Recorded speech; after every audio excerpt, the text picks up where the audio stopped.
everybody, and welcome back to the Up the Guts podcast. Joining you as always is your host, Trent Yolden, and it is the preview episode as we creep in to the semi-finals action. Obviously, we saw Hill already. Go and watch the review episode. Make sure you go watch that on all streaming platforms as well as YouTube. But as well, so obviously after those, we saw Collingwood and Geelong book themselves home prelim finals, so they go through. But then it's obviously the 4 teams still left to see who will be playing them in those preliminary finals.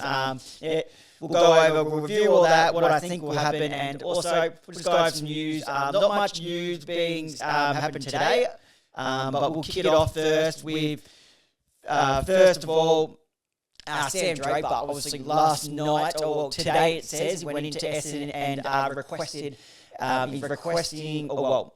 trade, or he'll be leaving the club using his free agency rights. It was reported by Tom Morris that he would be going to Brisbane last night, but it has also been reported today by Cal Toomey that Sam Draper went into Essendon and said he will be using his free agency rights, but he hasn't chosen a club, so it's out of Brisbane or Adelaide.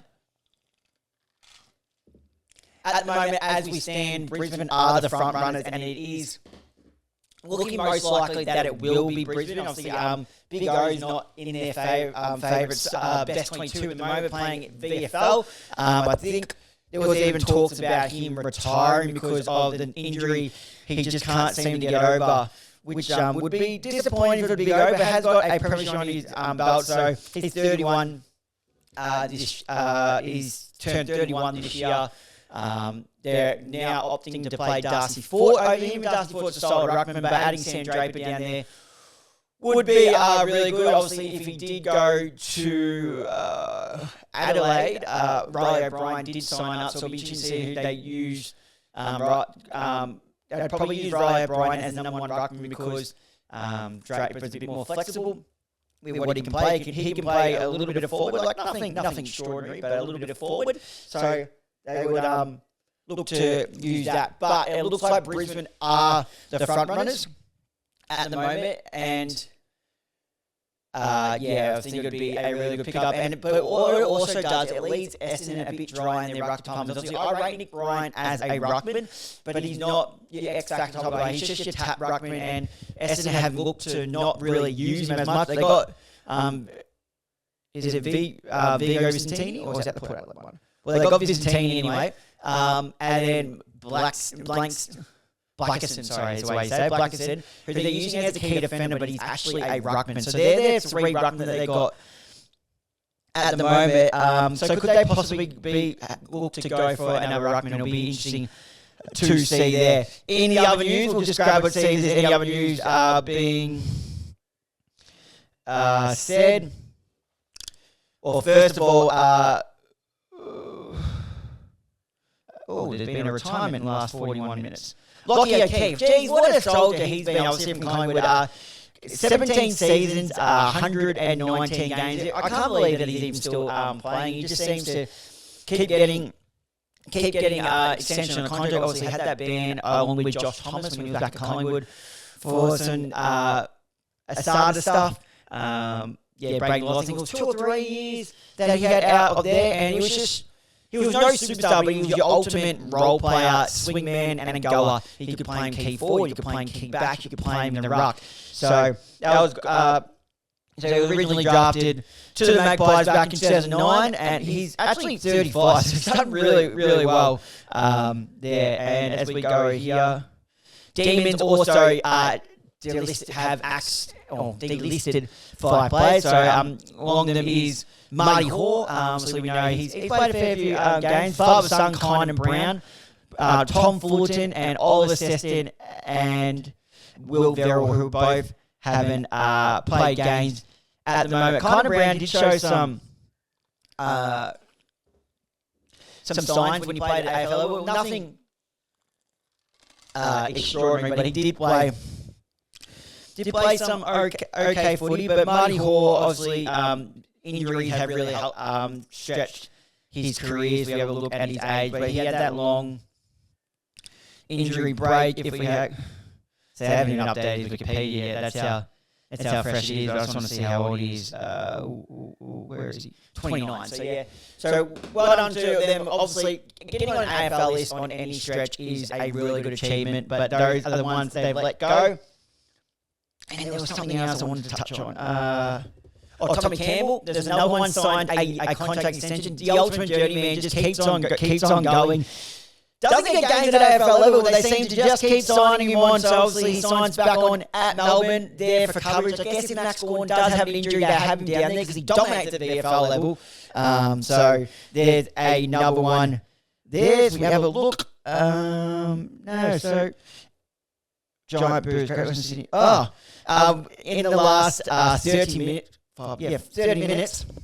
Buckley, Jack Buckley of GWS Giants, who was already contracted for 2026, has added an extra 4 years to his contract, which is a really good sign for the Giants, obviously, because they've lost already this season. They've already, after their loss on the weekend, Leek Lee requested a trade, Jacob Weir requested a trade, Wade Dirksen is said to be questioning a trade. So it looked like everyone was going. It's good to see they finally get some good news. And Jack Buckley is such a crucial pillar to that team down in that defensive. Him and Sam Taylor probably arguably when they're in the best 1-2 punch key defensive stocks in the competition. So it's really good to get that extra security. Obviously, they still didn't have him for last year, but to have that extra security is really good. It's a really good sign that he's enjoying his time at the club, but also it allows the club to relax a bit, not having to negotiate next year when he comes into it. All that pressure now is off their back, and they know they've got him for an extra 4 years. So well done to the GWS Giants, well done to Jack Buckley, great player, and I think it's just a really good signing there. But without further ado, let's start previewing all the semi-final games, starting off with the Crows and the Hawks. So that's Friday night, 7:40 p.m. at the Adelaide Oval. Now the Crows, they finished on top of the ladder, obviously, but finals footy is different, and I think they're learning that now. And the Hawks are within a really big chance to win this. It was announced today that Josh Rochelle will be a valuable selection, which is a big tick and positive for the Adelaide Crows. Obviously, without Isaac Rankin, Josh Rochelle is that X-Factor type player, but what type of fitness and level is he going to be at when they bring him in? But it's just one you have to roll the dice with. It's now or never. They don't have another chance. If they lose this week, they're out. So Josh Rochelle is the type of player you roll the dice with and hope to get something more out there. I'd love to see Ben Keays was kept quiet, but a bit of X factor around the board. I'd love to see Ben Keays without Isaac Rankin maybe push up the ground a bit more, just a little bit of grunt around the board. So they lacked in that midfield. They got dominated for the midfield by the Pies, in my opinion. And Hawks, as I mentioned, Hawks' midfield isn't amazingly strong, but Jai Newcombe knows how to play September footy. He turns up on the big stages in finals. I think they said he's been a best player. He's been on best on ground in his last 3 finals games. So, save his best games for finals periods. Jordan Dawson, I thought, was pretty average last week, so he'll be looking to improve. But someone else has got to go with him. Is that Ben Keays? I noticed instead of using Rory Laird off halfback, they decided to put him in through the midfield without Isaac Rankin, but that's not the type of player that we're looking for. He's more of your in and under, a handball type of player. I'd rather his pressure off the half-back line and maybe get Ben Keays moves more up through that middle. But it's going to be a really, really interesting game. So I mentioned in the review episode, Cole Shadir will miss this week with a low-grade hamstring, but I think that just means Mitch Lewis comes in with a straight swap, kick 4 in the VFL.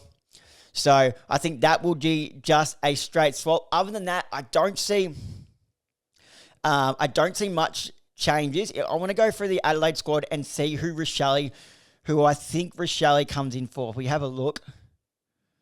No, it's not him. Let's have a look. Let's go. Who was the lowest rated? No. He probably comes in for... It's probably Zach Taylor. 8 disposals, yeah. It's because he hasn't played all... How many games he's played this year? Let's have a look. Well, he's played 16, but he hasn't lighted up. So this year, what's the average? Just a 9 disposals. So played a lot of games as sub. So I think Zach Taylor will go out. Josh Rochelle come in, like for like, both forwards. And if they need it, I guess Rochelle can roll through the midfield, but how much are you willing to push his body will be the question. It's going to be a really good game. I think the Hawks will come in really confident.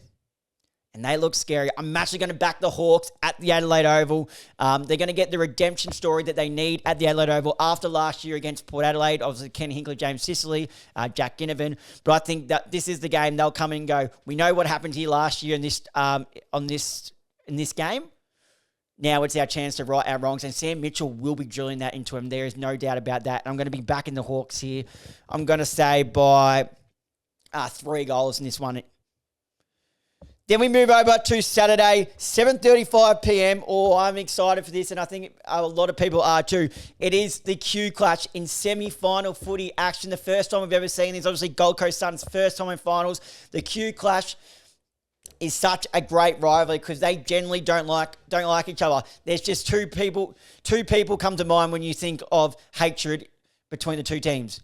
You think of Dane Zorko, you think of Touk Miller. They generally hate each other. They've had plenty of run-ins. They do not like each other at all. And I think this is going to be another really good game. Obviously, Lachie Neale out for the season, so they won't have that. I think that means they will have to play maybe Levi Ashcroft a bit more inside. It's probably what I'm thinking of. Or it's going to be Cam Rayner who comes up. But you also want Cam Rayner's ability down the forward line because how poor Charlie Cameron has been. I would be very shocked by this if this happens. I don't think it would happen. But if Chris Fagan was to drop Charlie Cameron, you would see why. He had kicked one goal kicked the first goal in the first, minute and a half of the game, then touched the ball one more time for the rest of the game. He's in the biggest fall of time. He should have been dropped ages ago. I don't think Chris Fagan will drop him for the semi-final action. He'll be backing him in like he has all season. But I wouldn't be like, geez, that's rough if he did, because he's been really poor. That's why I think they've held off pushing Rayner through the midfield, because they need someone with a bit of X factor down there. Because usually it's Charlie Cameron, but he's not giving it. So now they have to rely on Rayner. So does that mean Levi Ashcroft runs through the middle, or are they going to try and back in Rayner to be a bit more midfield time? Because Lachie Neale, obviously smaller stature, but he's a big body, plays on the inside, gets the plenty of the clearances. That's the Cam Rayner role. Hugh McCluggage was well held last week, and they need to try and match this midfield of Noah Anderson, Matt Rout, Touk Miller.